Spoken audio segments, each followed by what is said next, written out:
দেখেন ইসলাম কত সহজ এবং পিওর পবিত্র ধর্ম। একজন আরেকজনের সাথে মোলাকাত হলেই প্রথমে সালাম দাও। সালাম মানে কি? শান্তি। তা আমিও দোয়া করলাম, আসসালামু আলাইকুম, আল্লাহ তোমার উপরে শান্তি দিক। সেও আমাকে বলে ওয়া আলাইকুমুস সালাম, সেও আমার জন্য শান্তির দোয়া করলো। তাহলে দুই দিক থেকে শান্তি আসলে আর অশান্তি কই? ইসলাম বলে বড়রা ছোটদেরকে স্নেহর নজরে দেখো, মায়ার নজরে দেখো। ছোটরা বড়দেরকে সম্মানের নজরে দেখো। ছোটরা যদি আমাকে সম্মানের নজরে দেখে তাহলে কি আমার উপরে আক্রমণ করবে? কোনোদিনও না। ইসলাম বলে কর্মচারী কাজ করবে, ঘাম ঝরার আগে বেতন দাও। আচ্ছা, ঘাম ঝরার আগে বেতন দেই, এই চিন্তা যদি আমার মধ্যে থাকে, বাংলাদেশে কোনোদিন শ্রমিকরা রাস্তায় নামবে? কোনো আন্দোলন হবে? মে দিবস পালন হয় কিন্তু বেতন ঠিক মতো তো হয় না। কি পহেলা মে কি দিবস? কি শ্রমিকরা বেতন পায়? বছরে কত শ্রমিক মার খায় আর কবরে যায়। তো ইসলাম ছাড়া সম্ভব না। আরে ভাই, আমি হুজুরি ঠিক নাই, ইসলাম তো ঠিক। আমি হুজুরি ঠিক নাই, এবার বুঝেন যে ইসলাম আমার উপরেও নিশ্চয়তা দেওয়া যায় না যে আমি এ জায়গায় বসলেই শান্তি। কারণ আমি যদি আল্লাহকে না মানি, আমি উপরে মানছি ঠিকই, কিন্তু ভেতর যদি আল্লাহর ভয় না থাকে তাহলে সেখানে খেয়ানত হবে, আমানতদারি থাকবে না। তারপরও গাঞ্জাখোর সুদখোরের চেয়ে তো একটু লাইন মতো থাকবে। আল্লাহ বুঝার তৌফিক দান করেন। মানেন আর না মানেন বলে গেলাম, রসুলের আদর্শ ছাড়া শান্তি নাই। আপনি মানবেন কিনা সেটা আমার জানার দরকারও নাই। বলার দায়িত্ব আমার, মানবেন কিনা সে দায়িত্ব আপনার। আপনি মনে করেন আপনার যুক্তি ডুক্তি দিয়ে তো ইসলাম চলে না। যুক্তি বলে পায়ে ময়লা লাগছে, পায়ের তলা ধুইয়া ফেলাও, তাই তো? পায়ের ময়লাটা বেশি লাগে কোথায়? পায়ের নিচে না? এখন একজনের চামড়ার মোজা পড়ছে, ইসলাম বলে মোজার উপরের ভাগে আঙ্গুল দিয়ে এভাবে একটু পানি লাগায় হালকা টান দাও, হয়ে গেল। টান্ডা না তলে দিয়ে দিবে, ময়লা থাকলে মুছে যাবে। ইসলাম বলে উপর দিয়ে দিতে হবে। কেন? কেন নাই? মানো মুমিন, মানবা না বেঈমান। যুক্তি দিয়ে ইসলাম হয় না। ইবলিস যুক্তি দিয়ে জিন্দগির সব ইবাদত বরবাদ হয়ে গেছে। ইবলিসের সেজদা পড়ে নাই এমন একটা জমিনে জায়গা নেই, কিন্তু একটা বেয়াদবি করার কারণে সব শেষ। আল্লাহ বুঝার তৌফিক দান করেন। যে আয়াত আর হাদিস পড়ছি তর্জমাটা বলি, কিছু ব্যাখ্যা শুনি। আপনারা যদি আমার থেকে শুনতে চান সেই সুযোগ আমাকে দেন। সুযোগ দেওয়ার জন্য আপনাদের চুপচাপ থাকতে হবে এবং দোয়াও করতে হবে, কারণ দোয়া হলো বড় বুঝি। এলেমের বাহাদুরি দিয়া চলবে না। আল্লাহর রহমত আর আপনাদের দোয়া এবং অন্তরের মোহাব্বত লাগবে। বাম দিকেও মাদ্রাসা পুরা নিজস্ব? হ্যাঁ, মাশাআল্লাহ। মাশাআল্লাহ। কে এর মূল কে? ও মাশাআল্লাহ, মাশাআল্লাহ। আল্লাহ কবুল করেন। যাদের এই জীবনে আর কি, এটা আখেরাতের অ্যাকাউন্টে জমা হয়ে গেল। যারা এত খেদমত করেছেন আল্লাহ তাদেরকে, যারা দুনিয়া থেকে চলে গেছেন জান্নাত দান করেন। যারা এখনো বেঁচে আছেন মুরব্বী সহ আল্লাহ সবার হায়াতে বরকত দান করেন, ইজ্জত বাড়ায় দেন। আল্লাহ মাদ্রাসা দিন দিন ইলমে আমলে তারাক্কি উন্নতি দান করেন। উলামায়ে কেরামের আলোচনা আমাদের সবাইকে সহি তরিকায় আমল করার তৌফিক দান করেন। উলামায়ে কেরামের ইজ্জতকে আল্লাহ বেশি বেশি বাড়ায় দেন। যারা আলেমদের ইজ্জতকে নষ্ট করার চক্রান্ত করে আল্লাহ এদের হেদায়াত দান করেন। আপনারা কি চক্রান্ত করেন নাকি?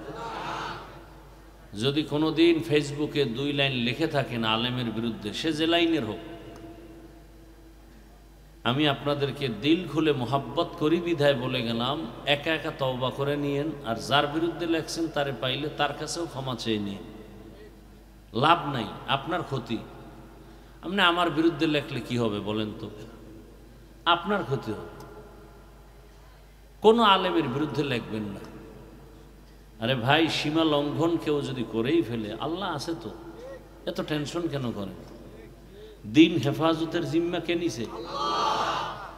কারণ চরমনাই নেয় নাই, তাবলিগলারা নেয় নাই, কে নিছেন? এত টেনশন কেন করেন?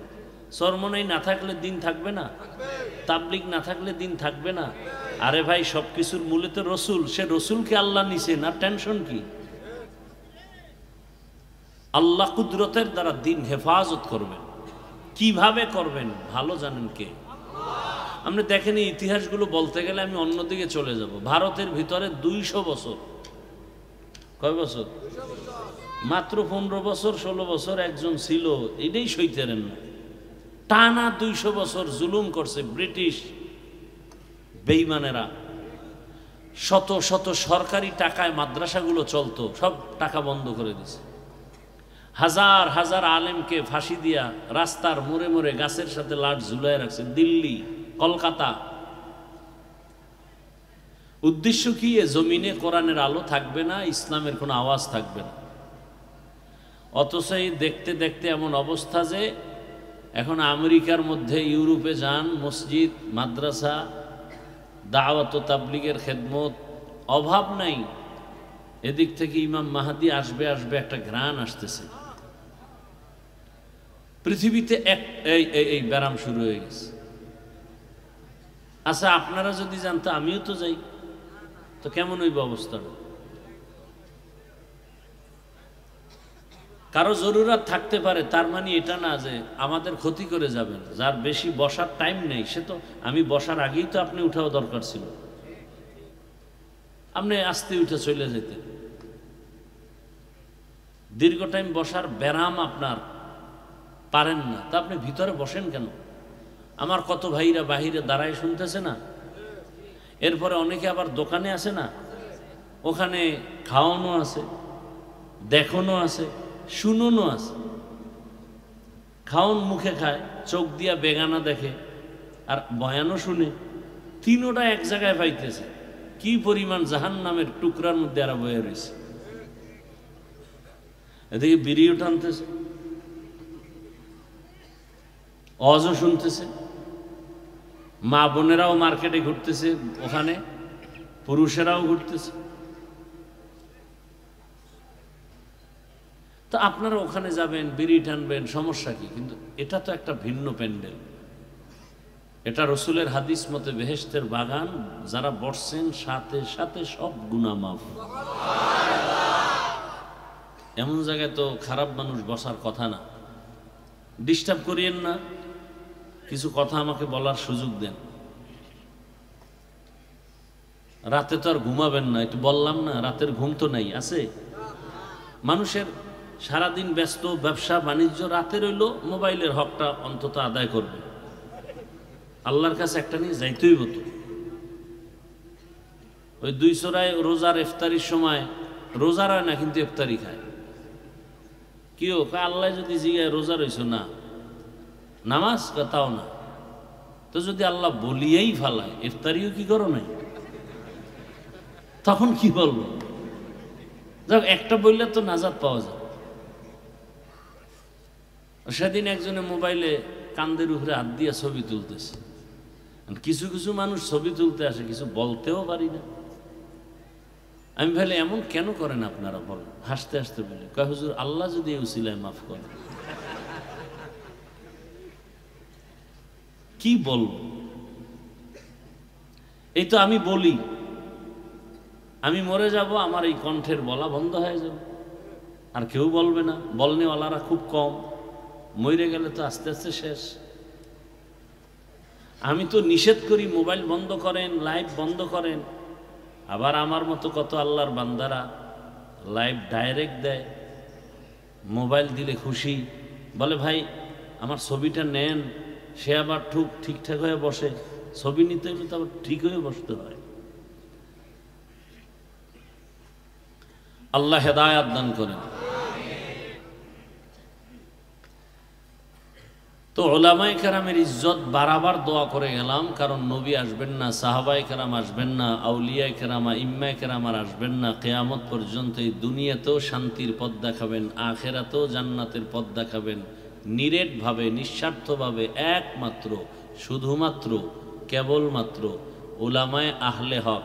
দুনিয়াতে আর কেউ আপনাদেরকে শান্তির পথ দেখাবেন না, কসম আল্লাহ, কেউ দেখাবেন। যারা দেখায় ওরা তো নিজের স্বার্থের পথটা দেখায়, যে আমার এই কথা মানো, শান্তি মানি, তোর থেকে আমি ধান্দাবাজি আর চান্দাবাজি করতে পারবো। কিন্তু শান্তির নিরেট নির্ভেজাল পথ দেখাবেন কোরআন ও হাদিস ও ইসলামের ব্যানারে একমাত্র ওলামায়ে কেরাম। কারণ শান্তির ঠিকানা ইসলাম ছাড়া আর কোথাও নাই। দুনিয়াতে কেউ আজ পর্যন্ত শান্তি শান্তির জিকির করছে, দিতে পারে নাই। কিয়ামত পর্যন্ত ইসলাম ছাড়া শান্তি কেউ দিতে পারবে না, কোনো দিন পারবে না। এখন আপনি যদি ইসলাম না মানেন তো আপনার শান্তির চিন্তা করাটা ভুল, আপনি পাবেন না শান্তি। বউ দিয়ে অশান্তি, ছেলে দিয়ে অশান্তি, মেয়ে দিয়ে অশান্তি, চাকরিতে অশান্তি, ব্যবসায় অশান্তি, মনের যন্ত্রণা অশান্তি, না খাইতে শান্তি না ঘুমে শান্তি, আমরা শান্তি আসবেই না। শান্তি দিবেন আল্লাহ ইসলাম মানলে। দেখেন ইসলাম কত সহজ এবং পিওর পবিত্র ধর্ম। একজন আর একজনের সাথে মোলাকাত হলেই প্রথমে সালাম দাও। সালাম মানে কি? শান্তি। তা আমিও দোয়া করলাম, আসসালামু আলাইকুম, আল্লাহ তোমার উপরে শান্তি দিক। সেও আমাকে বলে ওয়া আলাইকুমুস সালাম, সেও আমার জন্য শান্তির দোয়া করলো। তাহলে দুই দিক থেকে শান্তি আসলে আর অশান্তি কই? ইসলাম বলে বড়রা ছোটদেরকে স্নেহর নজরে দেখো, মায়ার নজরে দেখো, ছোটরা বড়দেরকে সম্মানের নজরে দেখো। ছোটরা যদি আমাকে সম্মানের নজরে দেখে তাহলে কি আমার উপরে আক্রমণ করবে? কোনোদিনও না। ইসলাম বলে কর্মচারী কাজ করবে, ঘাম ঝরার আগে বেতন দাও। আচ্ছা, ঘাম ঝরার আগে বেতন দেই, এই চিন্তা যদি আমার মধ্যে থাকে, বাংলাদেশে কোনোদিন শ্রমিকরা রাস্তায় নামবে? কোনো আন্দোলন হবে? মে দিবস পালন হয় কিন্তু বেতন ঠিক মতো তো হয় না। কি পহেলা মে কি দিবস? কি শ্রমিকরা বেতন পায়? বছরে কত শ্রমিক মার খায় আর কবরে যায়। তো ইসলাম ছাড়া সম্ভব না। আরে ভাই, আমি হুজুরি ঠিক নাই, ইসলাম তো ঠিক। আমি হুজুরি ঠিক নাই, এবার বুঝেন যে ইসলাম আমার উপরেও নিশ্চয়তা দেওয়া যায় না যে আমি এ জায়গায় বসলেই শান্তি। কারণ আমি যদি আল্লাহকে না মানি, আমি উপরে মানছি ঠিকই, কিন্তু ভেতর যদি আল্লাহর ভয় না থাকে তাহলে সেখানে খেয়ানত হবে, আমানতদারি থাকবে না। তারপরও গাঞ্জাখোর সুদখোরের চেয়ে তো একটু লাইন মতো থাকবে। আল্লাহ বুঝার তৌফিক দান করেন। মানেন আর না মানেন বলে গেলাম, রসুলের আদর্শ ছাড়া শান্তি নাই। আপনি মানবেন কিনা সেটা আমার জানার দরকারও নাই, বলার দায়িত্ব আমার, মানবেন কিনা সে দায়িত্ব আপনার। আপনি মনে করেন আপনার যুক্তি ডুক্তি দিয়ে তো ইসলাম চলে না। যুক্তি বলে পায়ে ময়লা লাগছে, পায়ের তলা ধুইয়া ফেলাও, তাই তো? পায়ের ময়লাটা বেশি লাগে কোথায়? পায়ের নিচে না? এখন একজনের চামড়ার মোজা পড়ছে, ইসলাম বলে মোজার উপরের ভাগে আঙ্গুল দিয়ে এভাবে একটু পানি লাগায় হালকা টান দাও, হয়ে গেল। টান্ডা না তলে দিয়ে দিবে, ময়লা থাকলে মুছে যাবে। ইসলাম বলে উপর দিয়ে দিতে হবে। কেন? কেন নাই? মানো মুমিন, মানবা না বেঈমান। যুক্তি দিয়ে ইসলাম হয় না। ইবলিস যুক্তি দিয়ে জিন্দেগির সব ইবাদত বরবাদ হয়ে গেছে। ইবলিসের সেজদা পড়ে নাই এমন একটা জমিনে জায়গা নেই, কিন্তু একটা বেয়াদবি করার কারণে সব শেষ। আল্লাহ বুঝার তৌফিক দান করেন। যে আয়াত আর হাদিস পড়ছি তর্জমাটা বলি, কিছু ব্যাখ্যা শুনি। আপনারা যদি আমার থেকে শুনতে চান সেই সুযোগ আমাকে দেন। সুযোগ দেওয়ার জন্য আপনাদের চুপচাপ থাকতে হবে এবং দোয়াও করতে হবে, কারণ দোয়া হলো বড় বুঝি। এলেমের বাহাদুরি দিয়া চলবে না। আল্লাহর রহমত আর আপনাদের দোয়া এবং অন্তরের মোহাব্বত লাগবে।